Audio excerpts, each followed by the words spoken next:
Fortaleza. Vamos falar um pouco sobre a situação do Lion, né, que simplesmente foi humilhado pelo Flamengo neste último final de semana, né, gente? Pelo Campeonato Brasileiro. Fortaleza que conseguiu se classificar às oitavas de final da Libertadores de América, também em virtude de um combalido Colo-Colo não oferecer resistência no Castelão, né? Mais um Lion que teve muita dificuldade, por exemplo, contra a equipe do Bucaramanga, que é uma equipe minimamente ajustada, né? Até uma equipe com alguns valores interessantes na forma de jogar, né?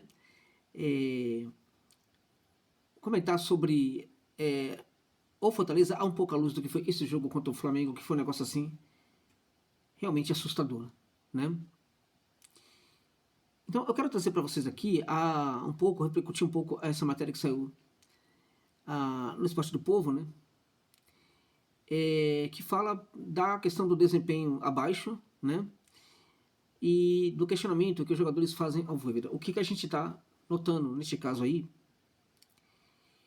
é que a comissão técnica do Fortaleza ela pode ter muita responsabilidade pelo que está acontecendo neste momento, e tem. Mas, muito mais do que nunca, precisamos pontuar também que tem muita gente no clube que não está fazendo o seu dever de casa, né? Digamos assim.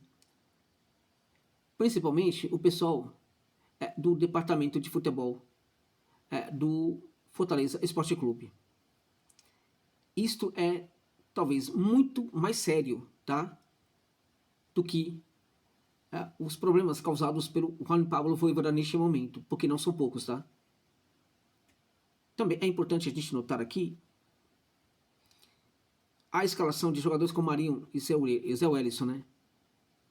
Que eram jogadores que eram alvo de interesse de alguns clubes. Zé Wellison, de certa forma, até muito mais do que o Marinho, e que não poderia atuar no jogo de ontem, né? Quando o Voivoda leva esses jogadores a campo, simplesmente ele impede a reformulação do elenco. Isso é muito sério isso, tá? E de novo, pior que o Voivoda nesse caso são os dirigentes do clube. Isso é muito sério, tá? Por quê? Porque um treinador ele não pode interferir tanto assim no destino de um clube. Um treinador ele precisa armar a sua equipe para jogar as partidas. Ele precisa treinar a sua equipe de acordo com os adversários. Ele precisa projetar uma ideia aos jogadores, uma ideia de futebol, uma ideia sobre a forma de jogar aos jogadores, né? E treiná-los a partir dessa ideia de jogo. Um treinador não pode exercer papel de manager. Um treinador não pode interferir, tá?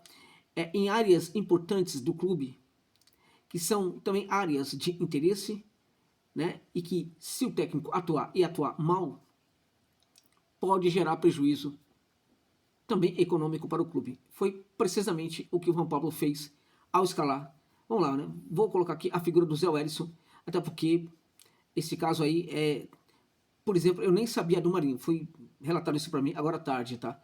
Eu ainda preciso até mesmo apurar um pouco mais. Mas independente disso, o caso do Marinho é um caso de um jogador que, a despeito, né, de tudo o que ele representa para a Fortaleza, deixa de jogar muitas vezes, numa ou outra partida resolve a partida, é um jogador que ainda consegue, em alguns jogos, ser importantes para o Fortaleza. Não é mais o caso do Zé Wellison, tá? Então veja, o clube deixou de ganhar dinheiro com isso, tá? Com a saída do Zé Wellison. E o clube mantém um jogador que será pouquíssimo utilizado pela comissão técnica daqui para frente. O que mais o Fortaleza fez foi contratar volantes. O Zé Wellison não jogava mais em virtude também do fato de o clube ter feito muito investimento em volante. Então, para que manter um jogador que não consegue mais entregar os mesmos resultados de antes, né? E para que manter um jogador que já tem outros substitutos para ele na equipe? O clube, portanto, perde dinheiro com isso. E isso ocorre em virtude da ação do técnico do Fortaleza, que não é inocente e sabia perfeitamente do que estava fazendo, tá? Quando ele escala o Zé Wellison para jogar, né, ele impede essa reformulação e, mais que isso, ele mantém no elenco, né, alguns jogadores, né, que, em teoria, são jogadores de sua confiança. E isto vai dar razão para esses outros jogadores que, em teoria, estão protestando, né, em relação ao seu comando neste momento, tá?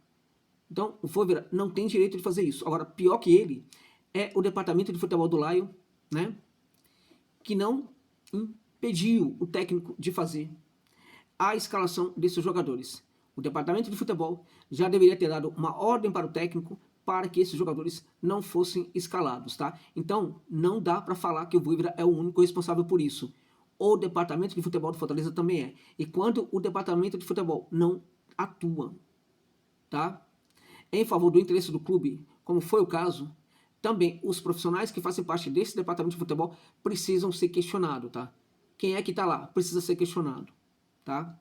O Papelinho voltou agora, né, para ser o diretor de futebol do Lion, né? Eu pouco falei disso, quero até falar um pouquinho disso agora. Papelinho, na minha opinião, pode ser muito interessante, tá? A busca desse profissional pode ser realmente muito interessante, justamente porque ele vai atuar nesse setor aí do departamento de futebol. E ele tem uma atuação aí, no passado teve uma atuação pelo Fortaleza que foi importante nesse sentido aí, tá? Agora, dito isso, é muito importante termos claro o seguinte, né? Um dos problemas que temos nos dirigentes do futebol brasileiro é quando eles vão ao passado buscar, né, uma receita que funcionou, tá? Lá no passado, em algum tempo do passado, algo funcionou. Deixa eu buscar, então, aquele outro profissional, né? Eu sempre brinco, né? Falo do conto de um escritor mineiro chamado Aníbal Machado, né? Que jogou futebol, né? Teria feito gols, talvez o primeiro gol da história do Galo, né? Pelo que me falaram aí. Ele tem um conto chamado Viagens aos Seios de Duília, né? Que conta a história, né, de um senhor de idade que não esquece nunca a paixão da sua adolescência, tá? A mulher dos seus sonhos, que ele deixou no seu passado, né? E ele, o tempo inteiro, a vida inteira, sofre por isso. Num certo momento, já no final da vida, ele resolve, né, viajar para aquela pequena cidade, né, muito distante da sua, né, onde ele viveu a sua adolescência, para ir atrás da Duília, para viver as emoções novamente, de olhar para os seios da Duília. Quando lá chega, ele se depara com uma senhora que já é vovó, com os netinhos, né, ali sendo adulados, né, sendo acarinhados por essa senhora, e ele fica revoltado. Como este corpo ocupa o corpo da minha Duília, né? Como esse ser, né, hoje quer ser a minha Duília, saia do corpo da minha Duília. Ele fica realmente revoltado. E é isso que dá. Se buscar no passado, né, quando se busca no passado algo que funcionou, que era interessante e tal, você corre o risco de se deparar, sabe com o que, gente? Você corre o risco de se deparar com algo que já não é mais como era no passado, tá? Então, o que funcionou no passado não está garantido que vai funcionar no presente, tá? Então, o que aconteceu com a personagem do conto de Aníbal Machado era a cegueira, era a loucura, era a incapacidade, né, de ter, enfim, um pouco de juízo, um pouco de, enfim, de entendimento sobre a vida, né? Então, porque de onde vinha aquela loucura? Vinha da solidão, vinha da incompetência, vinha da incapacidade de conseguir ajustar sua vida à realidade, né, e ter outros relacionamentos felizes no presente. Daí a sua prisão, né? Há um encantamento no passado, e quando ele busca esse encantamento no passado, ele se esquece de que aquilo ficou no passado e de que no presente já era uma outra coisa, né? Chega a ser estúpido, né? Que a pessoa vá para o passado buscar aquilo que funcionou. E ela faz isso em virtude de quê? De que ela não consegue, não tem competência, não tem capacidade de se projetar suas emoções no presente. Infelizmente, é tudo o que faz o Marcelo Paes quando vai buscar o papelinho. É a mesma coisa. Pode dar certo? Pode dar certo. Mas a busca do papelinho reflete a incapacidade, vou repetir a palavra, tá? A incapacidade dos dirigentes do Fortaleza, notadamente do Lion, de encontrar uma solução no presente. E isto é algo que sempre fez parte no modus operandi dos dirigentes do futebol brasileiro. Era algo que eu jamais presumia que eu viria no Fortaleza. E isto é o exemplo de que o projeto precisa, na verdade, mudar. Tá? E por que o projeto precisa mudar? Dentre outras coisas, né? Porque uma pessoa que fica muito tempo aí no poder, ela pode, né, ser vítima do encastelamento. Ou seja, a pessoa se prende numa realidade e ela perde de vista, né, o que acontece do outro lado do muro do castelo. Ela perde de vista, né, a relação do seu clube com a realidade, o que está acontecendo com o clube, a relação do clube com a torcida e assim por diante. É precisamente o que pode estar acontecendo agora com Marcelo Paes.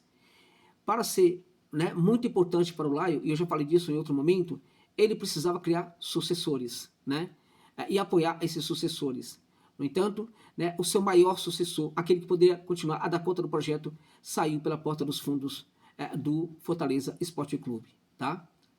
Né? Todo mundo sabe de quem eu estou falando. Então, pode dar certo, mas também reflete, na verdade, a busca do Papelim, né, o desespero, assim como o desespero daquela personagem do conto. Tá? É isso.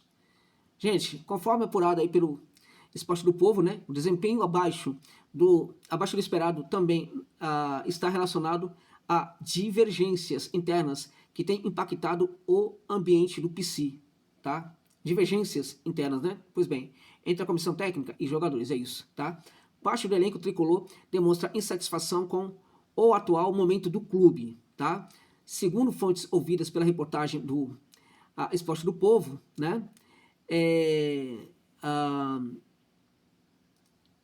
Segundo fontes ouvidas e tal, alguns jogadores chegaram nessa temporada têm questionado a metodologia de trabalho do técnico Juan Pablo Vojvoda, especialmente devido à alta rotatividade das escalações. Quanto à rotatividade das escalações, alta, baixa, mínima, máxima tal, isso não é problema de jogador, isso é problema do técnico. Ele tem todo o direito, né, de escalar o time como ele bem entender. Nisto, os jogadores estão errados. Se o problema é por causa disso, estão equivocados, tá? Mas tem muito mais que isso, tá? Internamente há a percepção de um certo desinteresse por parte de alguns jogadores na busca por uma evolução coletiva, motivado por discordância com a comissão técnica ou a diretoria. Vojvoda, inclusive, já teria manifestado a pessoas próximas sua insatisfação com a postura de determinados atletas no dia a dia. Ele deveria manifestar insatisfação também com seus amigos dirigentes. Porque os seus amigos dirigentes é que fazem com que esse pequeno monstro, que é o monstro da insatisfação, que se aloja em um ou outro jogador, tome conta desses jogadores e se espalhe também para outros. É o departamento de futebol que é o órgão que aplica castigo, que resolve esse problema, é o departamento de futebol que é muito responsável por isso aí também, tá? Além disso, há atletas incomodados com decisões da diretoria, como recusas a propostas que os próprios jogadores gostariam de ter aceitado, tá? Isto aqui já revela, portanto, essa insatisfação com o clube, com algumas questões, como proposta e tal, já revela, né, que os jogadores não respeitam o clube, não respeitam os dirigentes, tá? Eles cresceram, tá? Muito na sua insatisfação. Isso é por quê? Porque deixaram o monstro crescer também em relação a isso, tá? Existem também os insatisfeitos com a falta de blindagem da cúpula em momentos de crise, né? Esta é a informação. Os jogadores estariam insatisfeitos com a forma do time jogar, tá? Nisso podem estar extremamente corretos. Agora, isso aqui revela, na prática, tá? Revela claramente que há um problema sério do Vojvoda hoje com os seus atletas, tá? E isto aqui revela também o quanto o clube hoje está equivocado a presumir que está tudo muito bem, tudo está funcionando muito bem. Não está. Então, o Fortaleza precisa, neste momento, de uma revolução. Muita coisa precisa acontecer. E apenas a volta do Papelim talvez não seja o suficiente para resolver tudo isso. Até espero que ele consiga mudar muita coisa. Considero um dirigente realmente competente, mas talvez seja muito pouco diante disso aqui. Sabe o que vai acontecer na janela? O Fortaleza vai contratar jogadores. Sabe o que vai acontecer? Nada. Sabe por quê? Porque quando se contrata muitos jogadores e você não retira do ambiente aqueles que já estão há muito tempo, né, gerando um peso no ambiente, né, você não gera uma reformulação. Então aquele jogador chega e o que acontece? Já tem o lugar ocupado por um, por dois, ou por três, ou por quatro jogadores, tá? Volantes, o Fortaleza tem muitos e agora dizem que estaria atrás de volantes também. Não dá para imaginar algo dessa natureza. Tá certo que contratou aí um meia, né? Que é um jogador que vinha com rendimentos abaixo. Tá certo que quer contratar um outro meia, que é um jogador que vem com rendimentos abaixo. E esses dois jogadores se configuram como apostas. o Laio bancar apostas nesse momento tão difícil mostra também como os dirigentes estão perdidos. Então o Fortaleza precisa, na verdade, né, mudar muito a mentalidade desse projeto. E para tanto, é preciso que as ideias, né, circulem e ajudem nessa mudança de mentalidade. Só que com as mesmas pessoas, né, os mesmos dirigentes atuando no clube, dificilmente isso vai acontecer. E o Papelim tampouco tem essa condição de mudar tudo isso sozinho. As coisas são muito mais complicadas neste momento para o Laio do que parece, amigos e amigas. É isso.